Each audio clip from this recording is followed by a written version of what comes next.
Hi అండి. ఈరోజు morning టిఫిన్లోకి అండి నేనైతే పెసరట్టు అయితే వేస్తున్నానండి. ఇదైతే నైటే నానబెట్టుకోవాలి కదండి. నేనైతే ఒక గ్లాస్ పెసలు ఇంకా 3 స్పూన్ల బియ్యం కూడా వేసి ఓ 2 సార్లు కడిగినాకండి ఓవర్ నైట్ అయితే నానబెట్టుకొని పొద్దున్న లేచాకండి మళ్ళీ ఇంకోసారి కడిగి మిక్సీ జార్లో అయితే వేసుకొని అలాగే 2 పచ్చిమిరపకాయలు, అల్లం ముక్క, జీలకర్ర, పసుపు, సాల్ట్, తగినంత వాటర్ కూడా పోసుకొని స్మూత్ బ్యాటర్లు అయితే చేసుకోవాలండి. ఒక బౌల్లో తీసుకున్నాక వేడి పెనం మీదండి ఇలా ఒక్కొక్క పెసరట్టు కూడా వేసుకోవాలండి. పెసరట్టే చేసేటప్పుడు ఉప్మా కూడా ఉండాలి కదండి, అది మాత్రం కంపల్సరీ.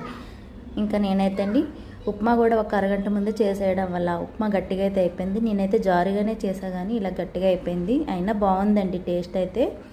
ఇంకా తర్వాత అండి ఉప్మా పెసరట్టుకి అయితే అండి అల్లం చట్నీ, పల్లీ చట్నీ కాంబినేషన్గా కూడా అయితే చేశానండి. అల్లం చట్నీతో పెసరట్టు ఎంతమందికి ఇష్టం అనేది కామెంట్ అయితే చేయండి. ఇదైతే నాకైతే చాలా ఇష్టం అండి. ఇది వీక్లీ ఒకసారైనా చేస్తానండి పెసరట్టు అనేదండి. అలాగే మా ఛానల్ సబ్స్క్రైబ్ చేయండి, లైక్ చేయండి.